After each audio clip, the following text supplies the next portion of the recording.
সম্মানীয় আজিৰ সভাৰ সভাপতি মহোদয়, আজি হৈছে আমাৰ বিদায়ী সভা। এই বিদায় মানে হৈছে দুখ বেদনা আৰু আমি এই মহাবিদ্যালয়ত মই অধ্যয়ন কৰা 5 বছৰ হৈছে। যেতিয়া মই ফাৰ্ষ্ট ইয়াৰত আহিছিলোঁ তেতিয়া আৰু একো গম পোৱা নাছিলোঁ কেনেকৈ থাকিব লাগে, মানুহৰ লগত কেনেকৈ চলিব লাগে, কাৰো লগত মিলা প্ৰীতি নাছিল, সকলোৰ লগত কাজিয়া কৰিছিলোঁ। ল'ৰা ছোৱালীৰ লগত, ল'ৰাসকলৰ লগত, দাদা বাইদেউসকলৰ লগত। দাদা বাইদেউসকলে মোক গালি পাৰিছিলে আৰু সিহঁতৰ লগত থাকি বহুত কিবা শিকিছোঁ। ছাৰ আছে সঞ্জীৱ ছাৰে বহুত আমাক ছাপোৰ্ট কৰিছে। সঞ্জীৱ ছাৰে বহুত আমাক মোক গালি দিছে। গালি দিলেও কেতিয়াও কি সঁচা কি মিছা এইটো আমাক শিকাইছে। কোন পথে গ'লে সত্য পথত চলিব পাৰিম, সঁচা নে মিছা সেইটো আমাক শিকাইছে।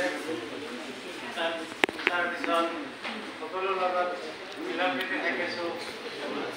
এই মোৰ এইটো পেলাই দিম এতিয়া থৈ দিছোঁ দে খাই পেলাই মোবাইলটো ধৰি আছোঁ ব্লগাৰৰ যদি ফেমাছ হ'ব পাৰোঁ তানিয়াৰ মুখ সুন্দৰ এবাৰ ব্লগাৰ ইউটিউব সাৰবো ফেমাস হবে ভিডিও কোথায় পাৰছে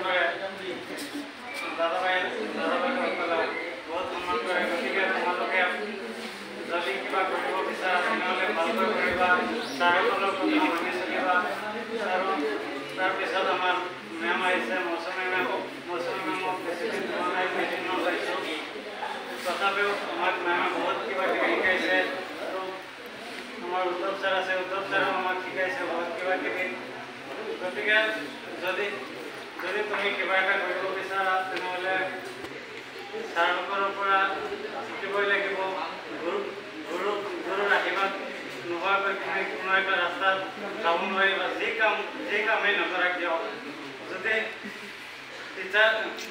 গুৰু লাগিবই তোমাৰ। যদি গুৰুৱে তোমাক শিক্ষা নিদিয়ে তেতিয়া তুমি শিক্ষা নাপাবা। যিকোনো কাম কৰা তুমি গুৰুৰ পৰা শিক্ষা ল'বই লাগিব।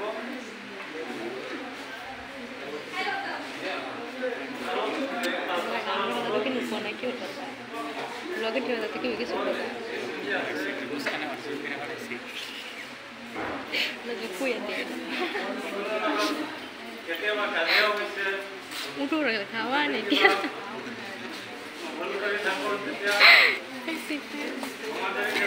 তোমালোকে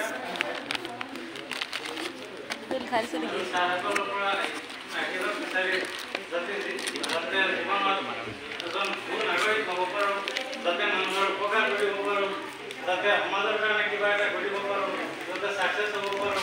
আৰু তোমালোকেও যাতে কিবা ছাকচেছ হ'ব পাৰা মই সকলোৰ কাৰণে দোৱা কৰিম। আৰু তোমালোকেও মোৰ কাৰণে দোৱা কৰিবা যাতে লাইফত গৈ ছাকচেছ হ'ব পাৰোঁ, মানুহক দুখীয়া মানুহক সহায় কৰিব পাৰোঁ। এইখিনি কৈ মই মোৰ চমু বক্তব্য সামৰণি মাৰিলোঁ। Thank U.